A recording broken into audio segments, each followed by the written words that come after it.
Any and all footage used in this video is entirely for the purpose of review and education under the copyright law of 1976. In other words, I do not claim ownership of the following and simply use it for the sake of review. Please watch Gameoverse via the link below and please support the official release. It's no surprise that Glitch Productions has made an impact on the internet when it comes to not only indie animation, but also how I personally view these projects in the current year. Let me take you back a bit. It was late May, early June of 2025, where I binged the remaining episodes of The Amazing Digital Circus to catch up to the show. At the time, we were only on episode 5, and it was right around that point where I took most of my brain space and hyperfixations right before the Everyone Gets Guns episode. Then, in August of that same year, I was introduced to a little show called Murder Drones, after seeing the plushies at a convention. And then after binging the show twice in the span of 2 weeks, not only did I see the genius of Glitch Productions, but also try to apply what I could to my own YouTube channel as not only a creative, but also as a writer and actor. And I feel like they really did change the game of indie animation at the time with the constant expanse of their shows catalog from their humble beginnings to now as a media empire. And it's no surprise as well that this impression left its mark when I used Murder Drones for my main inspiration for the last known saga for my channel series. So color me interested when I watched the pilot for their next show, Knights of Guinevere. Whilst I didn't exactly get much enjoyment out of the pilot, style-wise I enjoyed it. The colors, the tone, and the feeling of commercialism and its evils is totally worth the time and effort to be put into a fully commissioned series. And again, while I may not have liked the pilot, I will at least give the series a proper day in court when it releases. And of course, I applied these same high hopes and logic for their next show, Gameoverse, created by Rebel Ross and Aaron Hansen of Game Grumps, released in May 15th of this year. And my honest thoughts of it? Fastest $70 I ever spent. And the kid plushie hasn't even come in yet.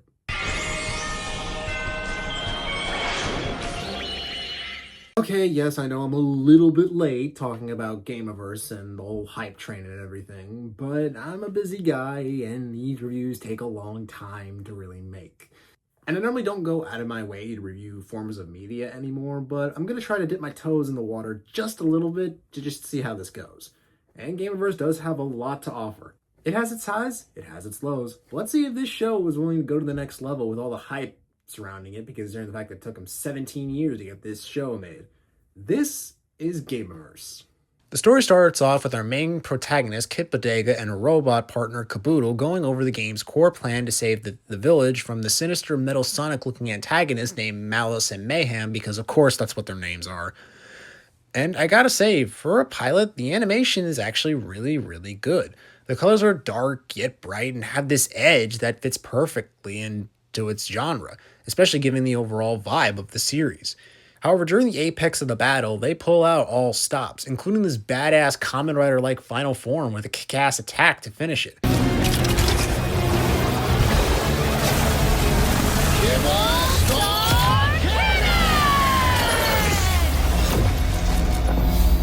And as the smoke clears, the hero wins, and the day is saved. Game over, right? Well, the funny thing about defeating the boss... We did it. We won!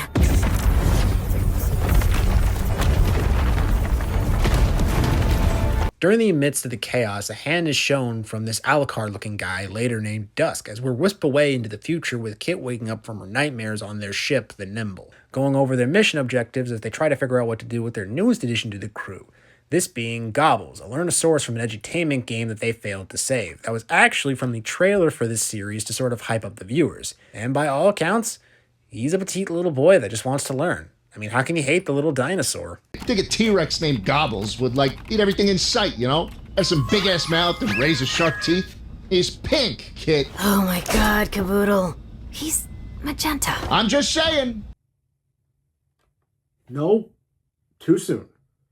And way overdone. Anyways, we learned from exposition that after Gobbles' game was deleted, they were now strictly forced to do recon work in certain planets to stop the enemy force named Syntax from destroying any other games in the Gameoverse, and that their job is to strictly stop the hero from completing the game's main objective from defeating the hero. Wait, that's a typo. Damn it, which is simple yet alluring to say the least, because depending on the type of game, the task could change between each adventure, which leaves you questioning more and more. See, this by all extents is why I like this pilot so much. It's giving us what we want to see, but not saying everything outright like the other pilots have done in Glitch's catalog. It's giving us the rules and the regulations and the lore of the show, but it's leaving out key notes in those rules and lores that they're giving us in hopes that if a series does get greenlit, we can actually see those rules and regulations, fully develop and such.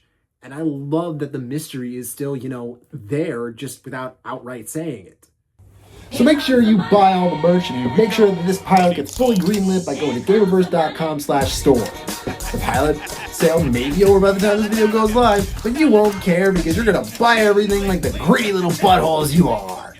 VoxTech, trust us with your enjoyment. Did I say you could come back in? We even let you in anyways. You know what? It doesn't even matter. Get out of here. Why don't you make me there, tough guy? All right, bet, because I can do it without even lifting a finger. As above, so below, all things become one.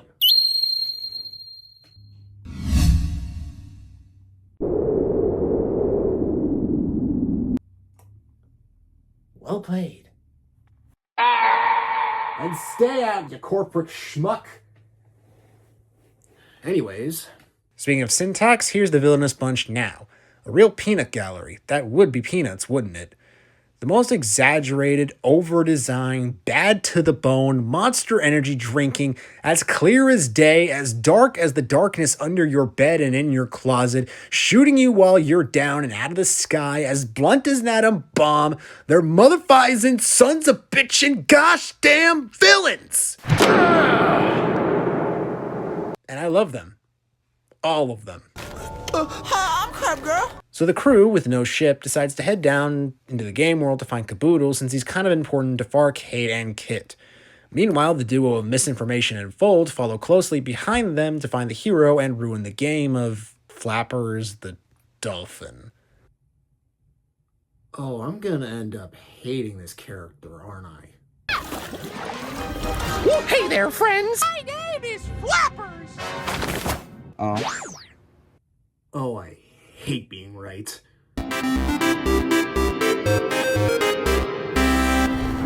Meanwhile, with Caboodle, the smart bolt that he is, he's actually training the villain of the game, Snappers, to potentially beat Flappers and save the game before it's too late.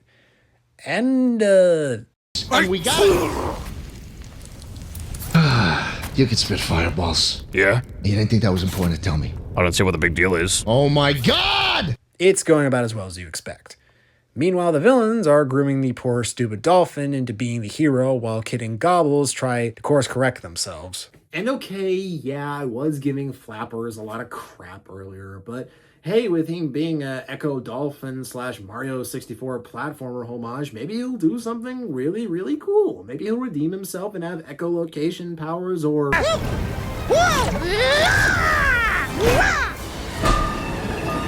I'm both upset and impressed. Or he could do that.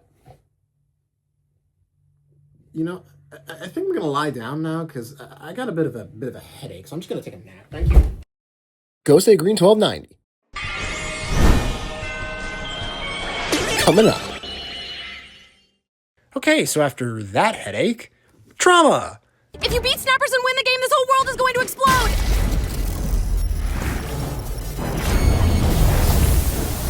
Yeah, apparently if you leak that the world is a lie to the main character, the world immediately starts to crumble, which is actually pretty genius, because nothing says destroy the world more than telling them that they're all going to die.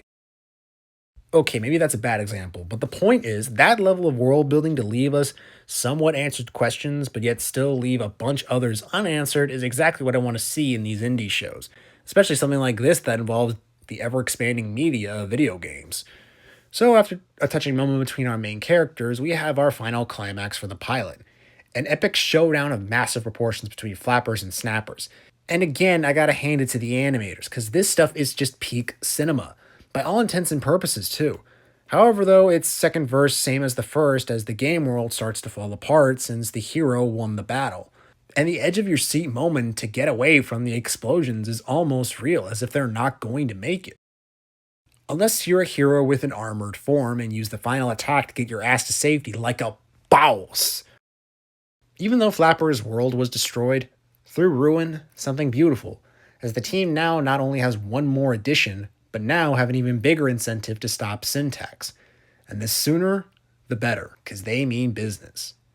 And just like that, that was the pilot for Gameoverse, in memory of Monty Oum, that glorious man. And that was the pilot. And honestly, I can see why the networks didn't want to pick it up. Because they were smoking crack to think that this show wasn't awesome. Look, I know it's a broad statement to make, probably the broadest state that I ever made in the history of this channel, but it's got everything I could ever ask for in a show.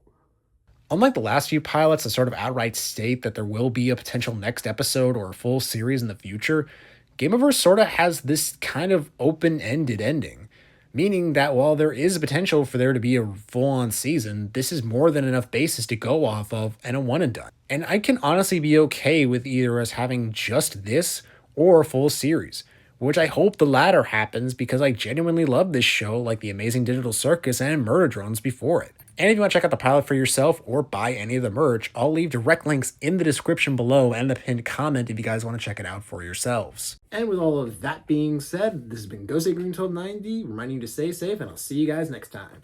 GhostGreen1290, signing out. Oh, right. Kind of forgot I left a hole right there. I'll take care of it later. Maybe put a rug over it or something.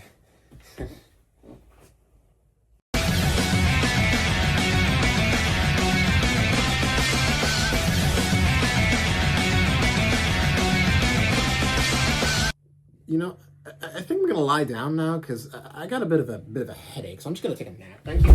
Ow.